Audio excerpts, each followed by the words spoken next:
পিরিয়ডসের সময় ইরিটেশন এবং pen humps আমাদের প্রত্যেকটা মেয়েদেরই কিন্তু হয়ে থাকে। ফার্স্ট অ্যান্ড সেকেন্ডে এত পরিমাণে হেভি ফ্লো হয় যে আমরা বাইরে যেতেও কিন্তু হিচকিচ করি। আর এই সময়টা কিন্তু আমাদের নিজেদের একটু কেয়ার করা দরকার। যেরকম ধরো ভালো মন্দ খেতে হবে এই সময়টায়। তাই সকালে ঘুম থেকে উঠেই আমি একটু ফ্রেশ হয়ে নিচ্ছি। পিরিয়ডসের এই কটা দিনে কিন্তু আমি সকালে ঘুম থেকে উঠে ড্রাই ফ্রুটস, খালি পেটে জল এবং ডিম এসব খাই। জানো তো, পিরিয়ডস চলাকালীন লিকেজ নিয়ে আমি ভীষণ ভয় পেতাম, কিন্তু এখন আর সেই ভয় নেই। আমার কাছে আছে এভারটিনের স্যানিটারি প্যাড, তাই এটা ব্যবহার করার ফলে ইচিং এবং র্যাশেসের কোনো ভয় নেই। এছাড়া এটি কিন্তু একেবারে কটনি সফট।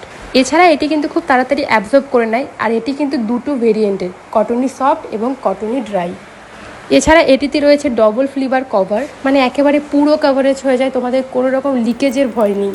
কারণ এই প্যাডটা এতটা লম্বা, এতটা চওড়া, তোমরা ব্যবহার না করলে বুঝতে পারবে না। দেখে নাও কত তাড়াতাড়ি এটা অ্যাবজর্ব করে ফেলে এবং টিস্যুতেও কোনো রকম দেখো দাগ ভরেনি। এই প্রোডাক্টটা তোমরা অ্যামাজন, ফ্লিপকার্ট, মিশোতে পেয়ে যাবে। এছাড়া কিউআর কোডে স্ক্যান করেও পারচেস করতে পারো এবং প্রোডাক্ট কিন্তু ট্যাগ করে রেখেছি আমি।